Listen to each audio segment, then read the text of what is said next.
La presbyacousie, vous ne savez pas ce que c'est et pourtant ça concerne 7 millions de Français. On en parle tout de suite avec mes invités.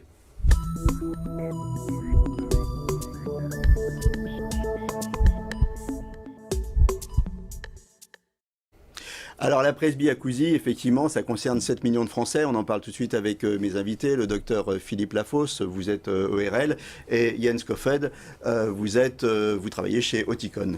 Alors la presbyacousie, qu'est-ce que c'est, docteur Lafosse ? La communication des êtres vivants, c'est quelque chose de très important, que ce soit bien entendu les humains, mais même les animaux. Par exemple, les dauphins on communique à des kilomètres et des kilomètres. Il faut bien savoir que l'oreille est en rapport avec le cerveau, donc il y a toujours un rapport entre l'audition elle-même et la cognitivité, c'est-à-dire tous les aspects du cerveau, de mémoire, etc., qui se dégradent en même temps que l'audition. La presbyacousie, c'est quelque chose de physiologique, c'est normal, on entend moins bien, on court moins vite, on a des cheveux blancs, vous voyez un petit peu l'exemple, et on perd de l'audition. Pour la vision, on perd la vision de près. C'est comme la presbytie avec le... exactement. Hein, c'est ça. C'est exactement la même chose. Quand on a 50 ans, on commence à lire comme ça. Exactement. Et la presbyacousie... Eh ben, on entend moins bien les sons aigus. C'est surtout sur les sons aigus que ça se reporte. Et donc ça veut dire que, par exemple, dans une conversation... où il y a du brouhaha, on distingue moins bien les sons, c'est ça ? Alors, la presbyacousie, surtout, c'est à partir du moment où il y a un petit peu de bruit autour, on a tendance à être complètement paumé, parce que on n'arrive plus à faire la différence entre la personne qui vous parle et les gens et le bruit d'entourage. C'est un des signes principaux de la presbyacousie. Ok, donc on comprend plus exactement et on s'isole. On va y revenir après. Je vois que vous avez une oreille, la maquette d'une oreille à côté de vous. Alors, expliquez-nous un petit peu comment ça fonctionne la presbyacousie avec cette oreille. Le son, il arrive ici, ce sont des vibrations. Il passe d'abord par ce qu'on appelle l'oreille externe. Vous voyez, c'est cette espèce de tuyau, il y a le pavillon de l'oreille, il y a l'oreille externe. Quand on a un bouchon de cère humaine, c'est ici que ça se passe. C'est-à-dire que sa bouche, c'est comme un tuyau qui est bouché. Un bouchon de cère humaine, c'est de la cire. Hein. C'est de la cire. C'est voilà. Normal d'avoir de la cire, mais normalement, elle doit sortir naturellement, mais des fois, elle s'accumule et ça fait un bouchon donc de cère ça, c'est humaine. pas grave, on l'enlève. Ça, on l'enlève. Et l'audition revient immédiatement. Et immédiatement, c'est la plus belle intervention d'ORL, parce que les gens arrivent, ils sont sourds, ils sortent avec le sourire, ils entendent, des fois pas toujours avec le sourire, parce qu'ils vont entendre de nouveau, ce qui n'est pas toujours agréable. Ensuite, il y a l'oreille moyenne, ce qu'on appelle l'oreille moyenne, avec le tympan, ici, et puis les osselets qui sont ici derrière, et puis ensuite, l'oreille moyenne va transmettre les sons à l'oreille interne, qui va les transformer en un flux nerveux qui vont aller vers le cerveau. Et la presbyacousie, donc, c'est... La presbyacousie, c'est au niveau de l'oreille interne. C'est-à-dire que c'est dans cette oreille interne qui ressemble un petit peu à un escargot, je ne sais pas si on voit bien à la télévision, il y a des sons qui vont partir. Et il y a des parties de cette oreille interne qui... on n'explique pas tout à fait, mais ça peut être pour des problèmes vasculaires ou autres, qui vont qui ne vont pas arriver à bien envoyer les informations au niveau du cerveau. Donc, dans la presbyacousie, il y a deux choses qui sont importantes. C'est la stimulation qui vient de l'oreille, mais également, au niveau du cerveau, la façon d'enregistrer et de comprendre ce message qui vient de l'oreille interne. Donc, c'est la presbyacousie. C'est à la fois mécanique et c'est la manière dont le cerveau interprète aussi les signaux. C'est les deux, non ? C'est pas vraiment mécanique, c'est les envois. C'est plutôt électrique, disons que c'est les influx nerveux. Ok. Ça touche qui ? Ça touche les gens à partir de quel âge finalement ? La presbyacousie, à partir de... C'est comme pour la presbytie. Un bébé, il voit bien à 10 cm. À 20 ans, on voit bien à 30 cm. À 60 ans, on voit bien à 50 cm.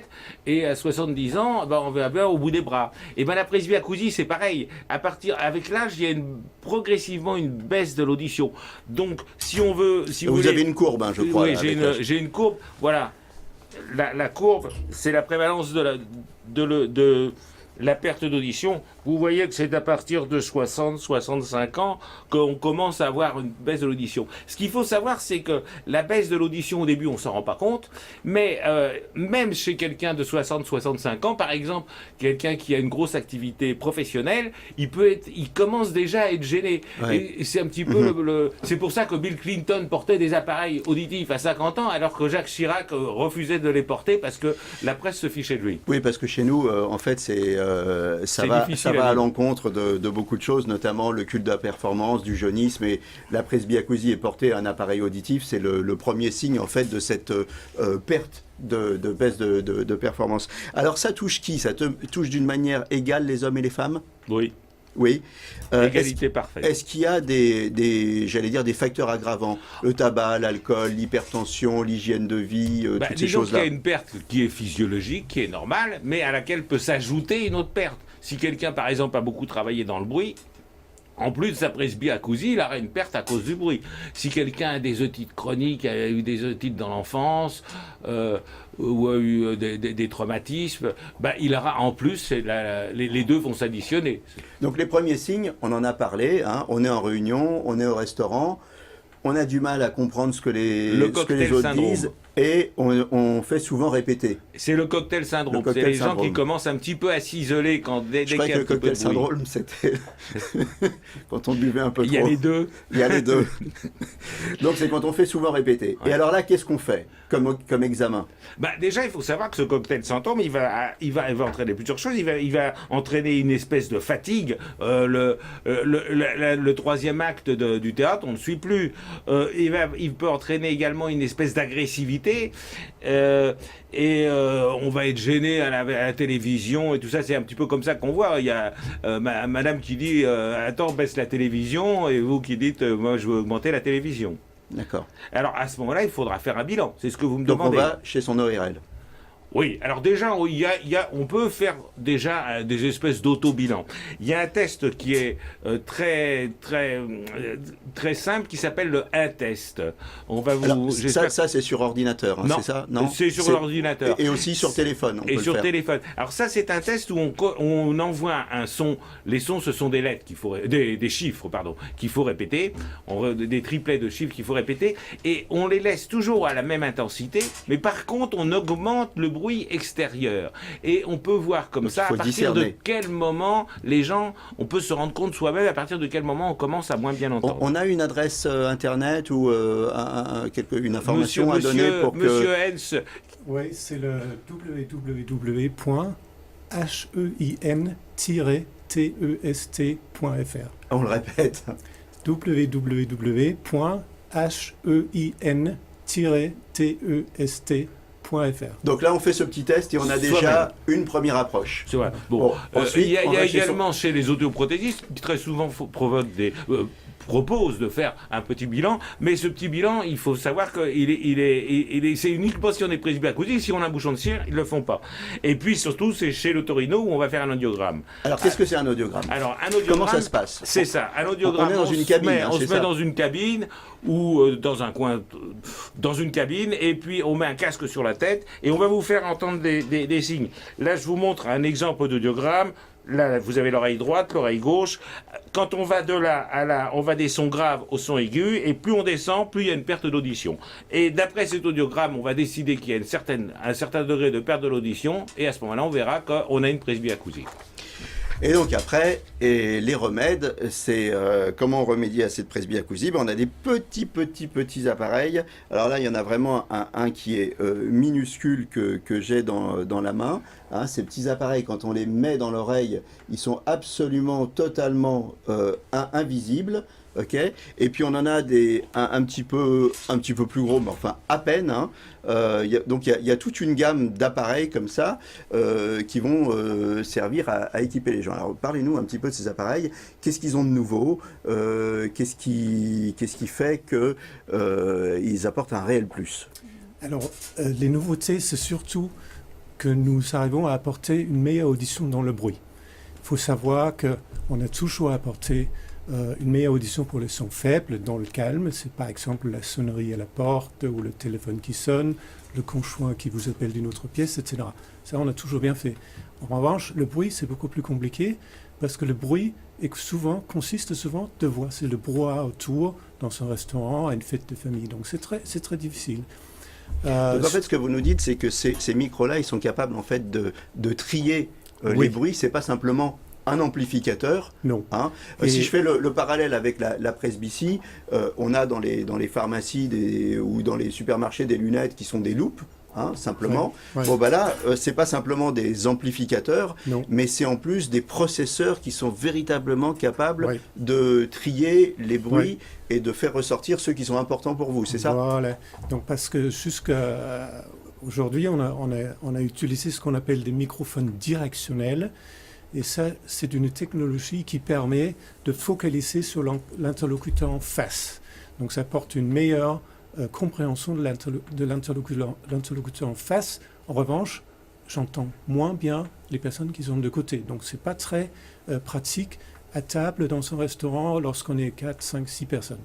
Maintenant, grâce à la capacité de calcul du processeur numérique dans les dernières générations de produits, nous arrivons à filtrer plusieurs voix en même temps du brouhaha autour.